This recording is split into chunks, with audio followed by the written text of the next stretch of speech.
A ver, ¿quién es el próximo paciente? Antonio Villegas. A ver qué tal. Adelante. Buenos días, doctor. ¿Cómo está? Buenos días. Sí, tome Ya, asiento. muchas gracias. ¿Ya había tomado terapia antes? No, ahora sí que es mi primera vez. Ya veo. ¿Por qué no empieza por hablarme de usted? Pues yo preferiría tutearlo para que haya más confianza, pero como usted me diga, ¿eh? No es cierto. Este güey se cree más gracioso de lo que en realidad es. Me refiero a que me cuentes sobre ti. Por ejemplo, ¿cómo definirías tu personalidad? Mi personalidad. Sí, tu personalidad. Mi personalidad.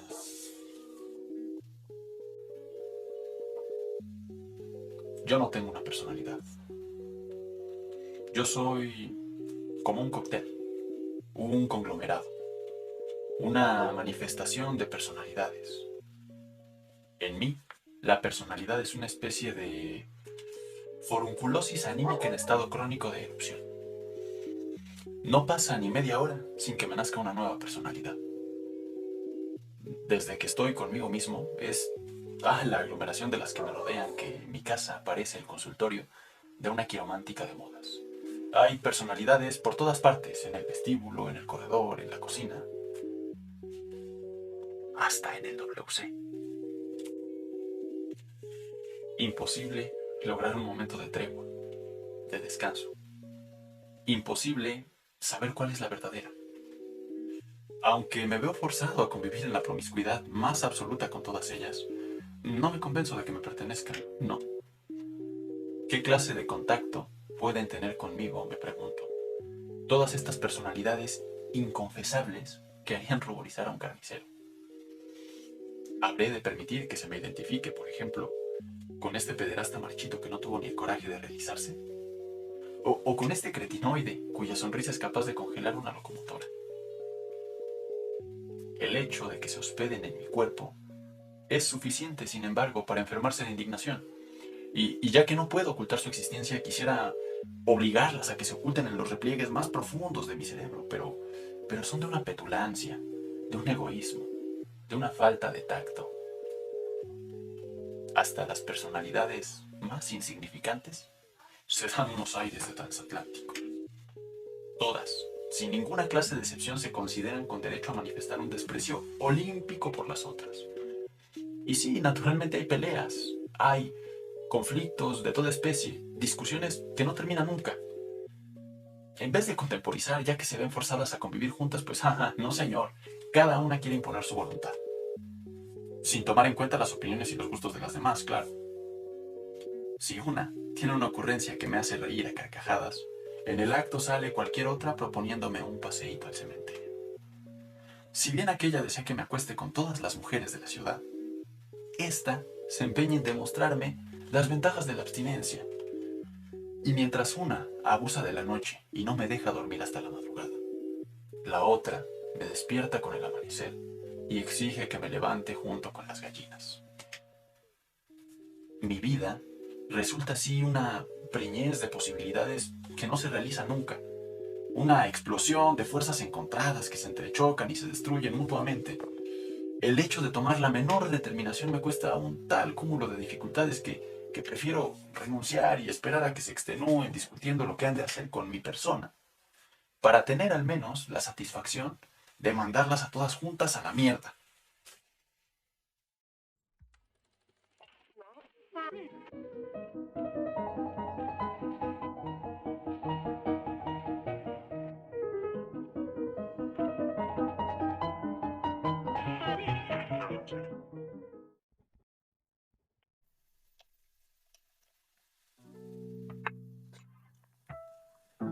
Hola amigos y bienvenidos a La Pícola Marte.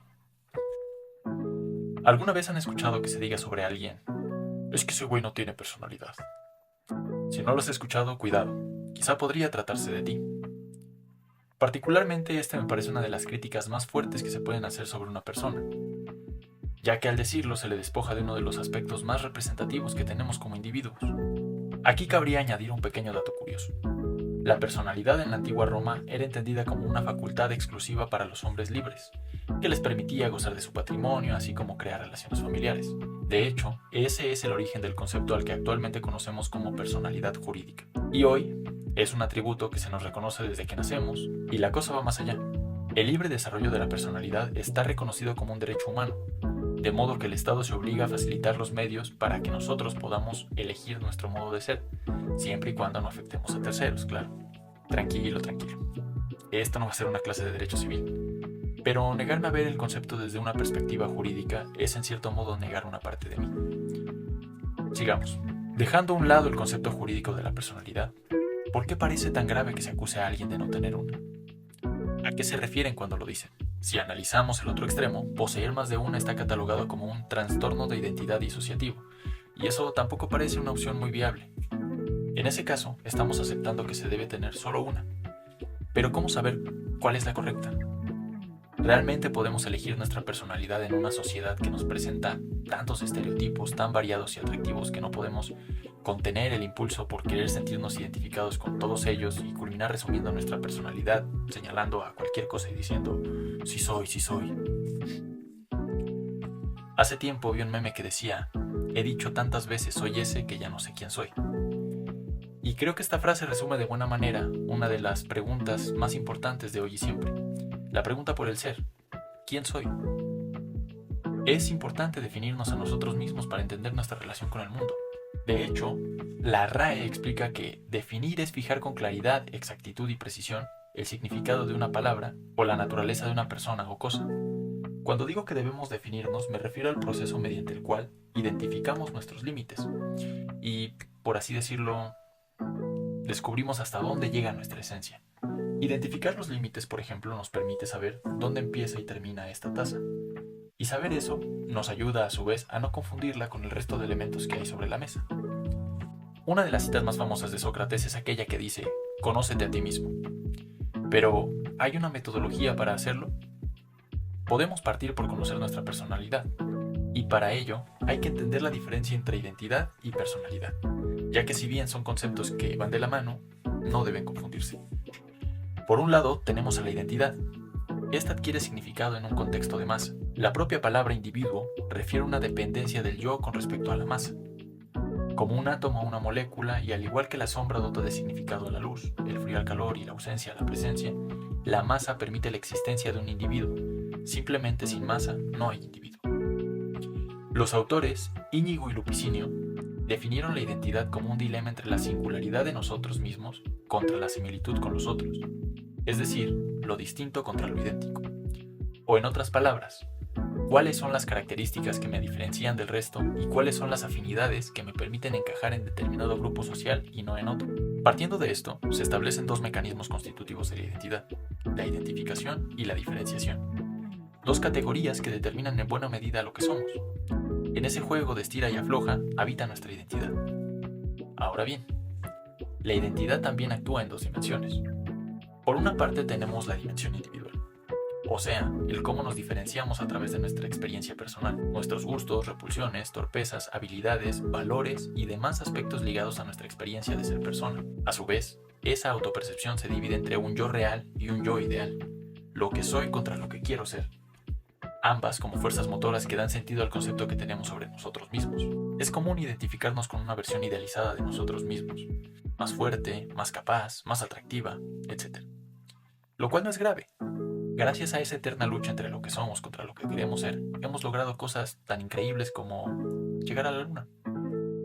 Lo grave sucede cuando la disparidad entre lo que somos y aquello que queremos ser es irreconciliable, y esa falta de coherencia entre nuestras capacidades y nuestros objetivos nos regalan joyas como esta.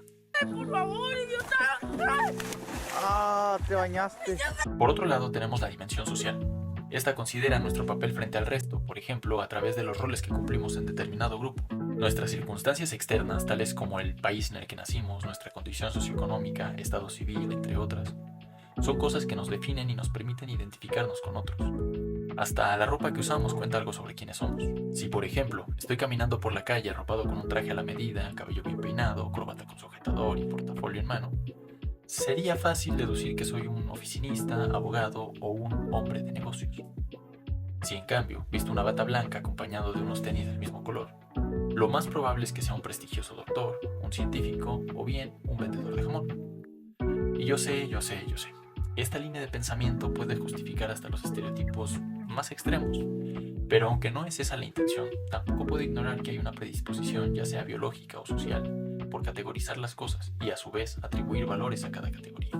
Por otro lado, en la dimensión social también opera un yo real y un yo idealizado. Frente a lo que somos, se presenta el deseo de los demás arrojado sobre nosotros. Hay quienes quieren que seamos una cosa o dejemos de ser otra, más puntual, menos dramático y un largo etcétera. Hay una canción de El Canca que habla sobre esto y dice más o menos así: mi padre quisiera que no hubiera abandonado la carrera de abogado, y el cura que me arrepienta de lo que he pecado, y el médico que coma más pescado. La tele nos dice que debemos comprar para empezar a ser felices, que perdiz hay que matar si queremos comer perdices. Perdón. Lo que quiero decir es que es común que la gente espere algo de nosotros, y eso influye en lo que somos de cierta forma. De hecho, hay un fenómeno denominado efecto Pigmalión o de la profecía autocumplida, donde se explica que las expectativas que se tienen sobre una persona influyen en su forma de actuar. Al respecto, el psicólogo Robert Rosenthal realizó un experimento en una escuela en la que trató a un grupo de niños al azar como si fueran más listos que sus compañeros. Esta percepción y expectativas sobre los niños generaron a mediano plazo un efecto en ellos. Se evaluó su desempeño académico antes y después del experimento y se descubrió que, en efecto, aquellos sobre quienes esperaban que fueran mejores terminaron destacando del resto. Y quizá pensemos, bueno, es que eran niños, a esa edad uno es muy moldeable. Pero siendo sinceros, aunque seamos adultos, nos sometemos a lo que los demás esperan de nosotros en mayor o menor medida. En primer lugar, por los mecanismos que se activan por la expectativa de los otros respecto a lo que debemos ser. Si, por ejemplo, tu padre quiere que termines una carrera universitaria y que después seas doctor, habilitará determinados mecanismos encaminados a la realización de ese fin. En segundo lugar, está la presión que se manifiesta tanto si no queremos decepcionar a alguien por no cumplir con lo que espera de nosotros, o por el contrario, si la expectativa del otro nos incomoda, actuamos en consecuencia para demostrar que su apreciación sobre nosotros es errónea. Tomemos como ejemplo de esto último la palabra desafío. José Antonio Marina estudia su significado y función social atendiendo a su etimología, de fear, que se traduciría como retirar la fe. Es decir, el desafío manifiesta la idea de que la persona desafiada es incapaz de hacer aquello a lo que fue desafiado, pero a su vez es una invitación a contradecirlo.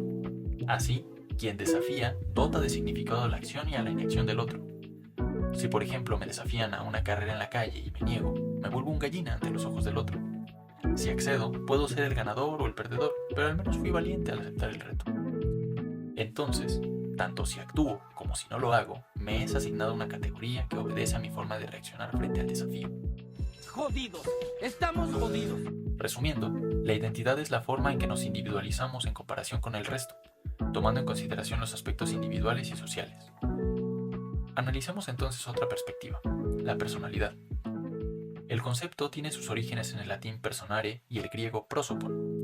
La traducción de ambas palabras sería máscara, la cual se utilizaba en los teatros como un elemento de apoyo para los actores que les ayudaba a expresar el temperamento e intenciones de quienes estaban interpretando. También hay registros de que era utilizada por los griegos en sus celebraciones al dios Dionisio, pero en este caso lo que se pretendía al usarla era conseguir cierto anonimato frente al resto de personas, ya que estas fiestas eran de muchos excesos, orgías y demás actividades de placer. El concepto de personalidad ha mutado con el tiempo, y actualmente se le entiende como un conjunto de características que de manera consciente o inconsciente rigen nuestra forma de actuar. Y al igual que en los teatros clásicos, a menudo lo usamos como un elemento más que nos permite interpretar un papel, ya sea para reafirmarnos frente al mundo o para resguardarnos de él. Sin embargo, nuestra personalidad no siempre es la misma, pues nos comportamos de distinta forma si estamos con nuestros amigos o con nuestros padres. Hay variaciones evidentes en nuestro comportamiento dependiendo del lugar en el que estemos. Sin embargo, entre esas variaciones también existen algunas constantes. Por ejemplo, el ser una persona bromista, protectora, reflexiva, enojona, entre otras, que con independencia del contexto en el que estemos, terminan saliendo a flote como si fueran un eje rector de nuestra conducta. A este eje rector, Carl Jung lo llamó arquetipo, y los definió como aquellos patrones universales que emanan de un inconsciente colectivo. Sobre el pensamiento de Jung, se han creado muchos modelos arquetípicos que le son atribuidos, los cuales no quisiera abordar porque al leerlo siento que estoy leyendo horóscopos o algo por el estilo. Hablando de esto, hay un fenómeno psicológico denominado efecto Forer o efecto Barnum, el cual explica por qué nos es tan fácil sentirnos identificados con estos test de personalidad, horóscopos y demás charlatanerías, sin ofender. El efecto Forer explica que existe una tendencia por identificarnos con afirmaciones cuando éstas resultan ser positivas para nuestra autopercepción, y en cambio rechazaremos aquellas afirmaciones que tengan una connotación negativa hacia nuestra idea de nosotros. Lo principal en el efecto Forer es que las afirmaciones son tan vagas que podrían ser aplicables a un gran número de personas. Los invito a leer la descripción de un signo zodiacal que no les corresponda y verán que es muy fácil sentirse identificado con él. Ahora, quiero aclarar que el efecto Forer no está encerrado en la sección de horóscopos de cualquier revista. Es una tendencia que habita en nosotros. Por eso, es tan común que suceda lo que decía al principio, es decir, que señalemos a las cosas con las cuales nos sentimos identificados por los valores que representan. Por ejemplo, yo de niño quería ser Spider-Man, hasta el grado en que dejé que muchas arañas me picaran. Bueno, no dejé, hice que muchas arañas me picaran para tener superpoderes. Pero al no obtenerlos, traté de replicar los valores que él defendía en la medida de mis posibilidades. Y me gustaría decirles que he cambiado, pero no es así. La última vez que pasé por algo similar fue cuando vi la película esa de Todo en todas partes al mismo tiempo. Y hay una escena. Escúchame, no, hay una escena Donde Waymond le dice a su esposa que él es amable como un mecanismo de defensa y porque es su forma de luchar. Y en esa escena me vi reflejado a mí mismo en las ocasiones en que he preferido soltar una broma en lugar de un puñetazo, a veces más por falta de valor que por falta de ganas. Y así anduve por una semana. Incluso hacía la broma cada que se prestaba la oportunidad. Decía, es mi forma de luchar. Pero la burbuja se rompió cuando una mañana, camino al trabajo, un güey se trató de meter a mi carril en medio del tráfico. Fue entonces que nació en mí una especie de amalgama entre Toretto y Gandalf. Y mientras se aceleraba ruidosamente para avanzar unos cuantos centímetros, pensaba...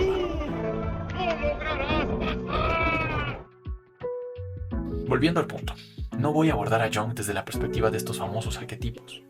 Sin embargo, hay un concepto acuñado por él que creo que merece la pena ser estudiado. Me refiero al de la sombra. Para Jung, la personalidad es un constructo conformado entre el consciente y el inconsciente. Nuestra parte consciente es todo aquello que aceptamos y exaltamos de nosotros mismos, mientras que todos aquellos rasgos de los cuales no queremos apropiarnos habitan en el terreno de lo inconsciente, o a lo que Jung llamó la sombra. Según él, la sombra siempre está tratando de proyectarse hacia el exterior, pero es constantemente reprimida por el consciente. En este punto me gustaría retomar lo que decía cuando explicaba el origen de la palabra, pues la analogía de la máscara aquí se unifica y obtiene un doble oficio. Sigue mostrando y exacerbando las cualidades que consideramos positivas, pero también sirve como un telón que oculta otra parte de nosotros. Carl Jung consideraba que para ser una persona completa debíamos aceptar nuestra sombra e incorporarla a nuestra vida, incluso si eso significaba ir en contra de la moral. De ahí una de sus frases más famosas, que dice, prefiero ser un hombre completo a ser un hombre bueno. El ejemplo más gráfico que se me ocurre para representar esto es la película de Spider-Man 3.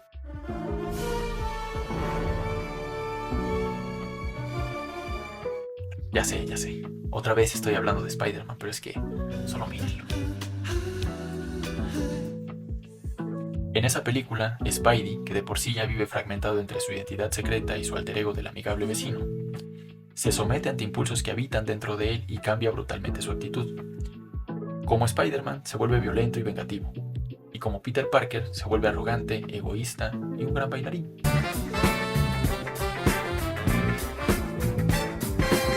Pero eso no lo salva de que las personas que ama se terminen alejando de él. Quizá por eso no me satisface del todo la idea de Jung de aceptar la sombra a pesar de todo. Obviamente hay elementos de nuestro interior que queremos reprimir porque el no hacerlo puede afectar a otros y con eso también afectarnos a nosotros. Pero entonces, ¿qué otras alternativas hay para conocer lo que somos? ¿Es algo que se descubre o se construye? Si aceptamos la primera propuesta, entonces dejamos de lado nuestra voluntad en cuanto a lo que somos. La idea no parece del todo descabellada y de hecho tiene bastante fundamento. ¿Cuánto de lo que somos realmente está bajo nuestro control? Nuestro nombre nos fue dado. Nuestra imagen es un accidente genético decorado con una serie de artículos que nosotros ni siquiera creamos, sino que solo adoptamos conforme a las modas de la época y el espacio geográfico que nos tocó habitar. Aceptar nuestra personalidad como un descubrimiento nos pone en el papel de espectadores, nos obliga a aceptar lo que somos y actuar en consecuencia. En ese caso, nuestros actos son siempre condicionados por esa programación.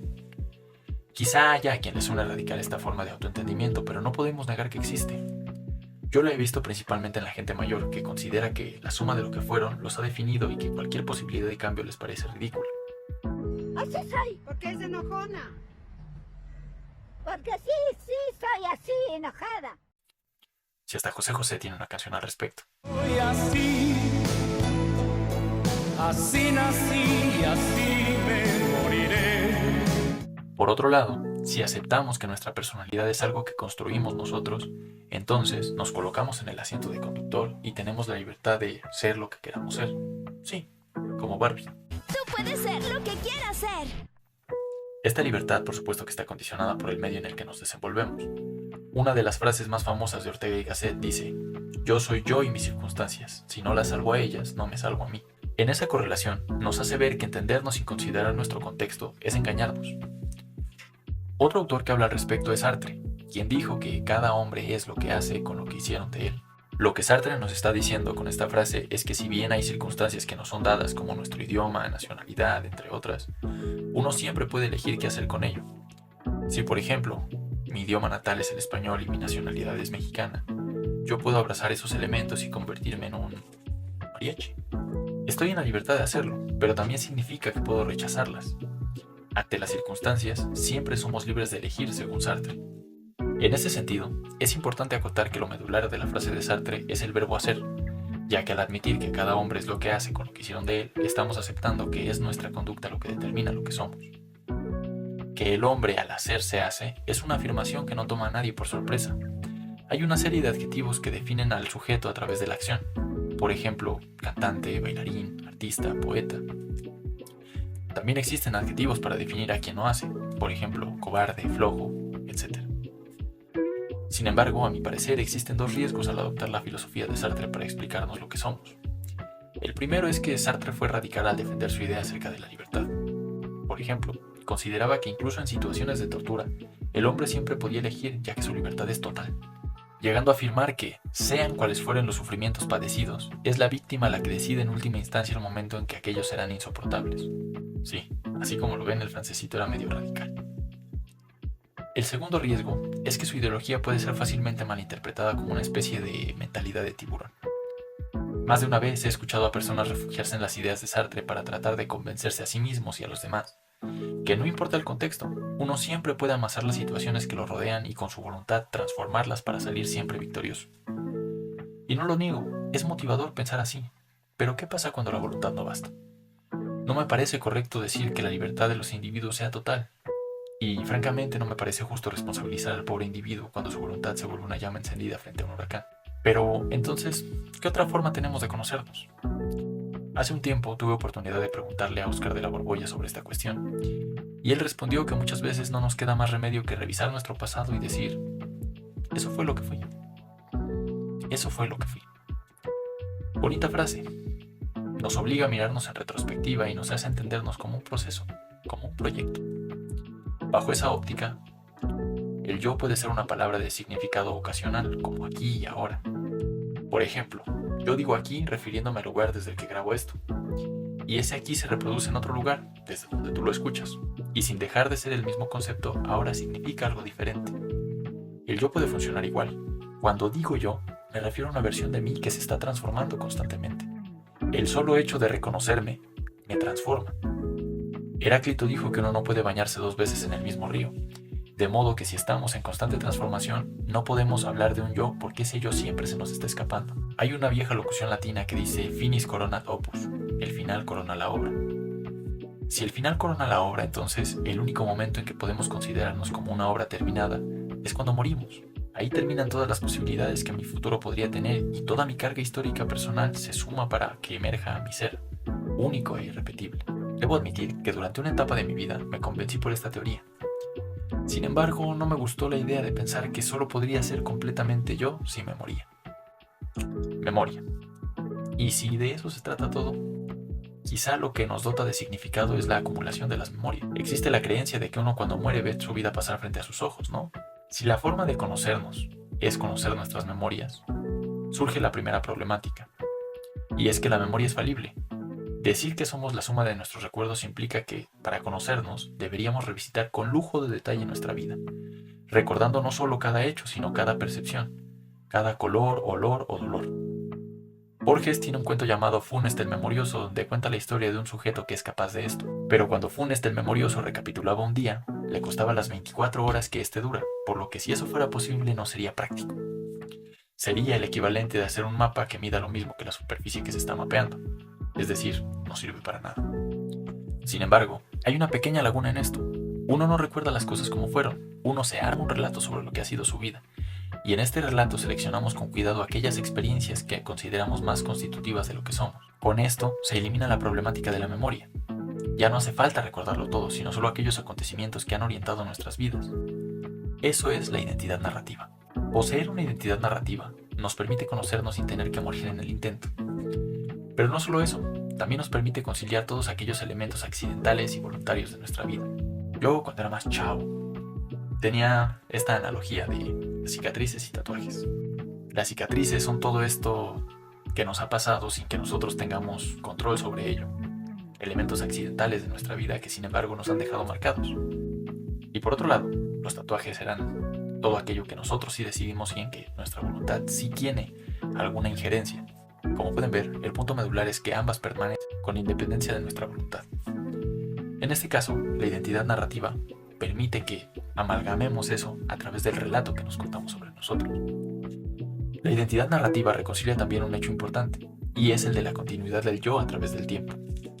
Si hace un momento dijimos que no podemos bañarnos en el mismo río porque estamos siendo constantemente otro, mediante el relato podemos ir encadenando todas esas versiones. También es un puente que permite la interconexión entre lo que yo soy para mí y lo que soy para el resto de la gente. Al respecto, Johann Carl Smelich escribió lo siguiente: digamos, para comenzar, que mi historia nunca es completamente mía, que no me pertenece. Alguien que me precedió me pondrá un nombre y me contará quién soy y qué hago aquí. No existo sin un nombre que me ubique en un relato, sino un vínculo y una historia que otro me ha contado. Mi existencia comienza a partir de la narración de los sucesos y de los acontecimientos que me han precedido. La cuestión entonces no es qué o quién soy, sino cómo he llegado a serlo, y también si puedo cambiar y transformarme en otro, en alguien distinto. El nombre me recuerda que empecé antes, hace mucho tiempo, y que nunca el pasado ha pasado del todo. Sabemos de sobra que los nombres de las cosas no son las cosas, pero que al mismo tiempo resulta imposible pensar las cosas sin sus nombres. En cualquier caso, no es posible dilucidar a priori qué hará conmigo ese nombre, ni cómo el pasado que me ha sido legado operará en mi presente, ni por qué esa herencia no acaba de desaparecer de una vez por todas de mi vida y sigue habitándome a mi pesar. Con este breve texto, el autor hace una especie de autobiografía universal, y a su vez coloca el relato como una alternativa para conocernos. Eduardo Galeano reconoce que lo que nos hace ser quienes somos son nuestras historias en su célebre frase: los científicos dicen que estamos hechos de átomos, pero a mí me dijo un pajarito que estamos hechos de historias.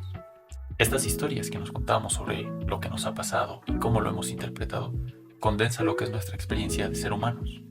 ¿Es entonces la narratividad la mejor de las alternativas para saber quiénes somos? Bueno, como dijo Khal Drogo, esa es una pregunta para hombres con brazos pequeños y cerebros grandes. Y yo solo cumplo uno de los requisitos.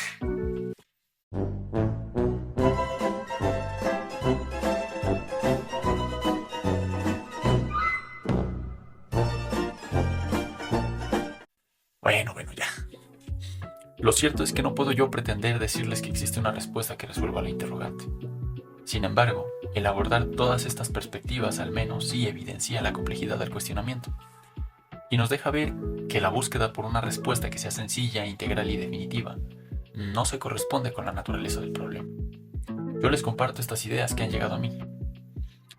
Reconozco que existen otras, ¿no? Incluso en la sabiduría popular se suelen decir algunas frases como: dime con quién andas y te diré quién eres. Sin embargo, yo les comparto estas ideas que son las que más me han gustado. Algunas las conservo, otras ya no. He malinterpretado algunas o casi todas, y las he mezclado hasta el punto en que tengo un Frankenstein conceptual. Yo les ofrezco este engendro en forma de video, esperando que, a diferencia del monstruo clásico, no salgan despavoridos al verlo. Muchas gracias por ver. Ay, por cierto, En caso de que no los vea. Buenos días, buenas tardes y buenas noches.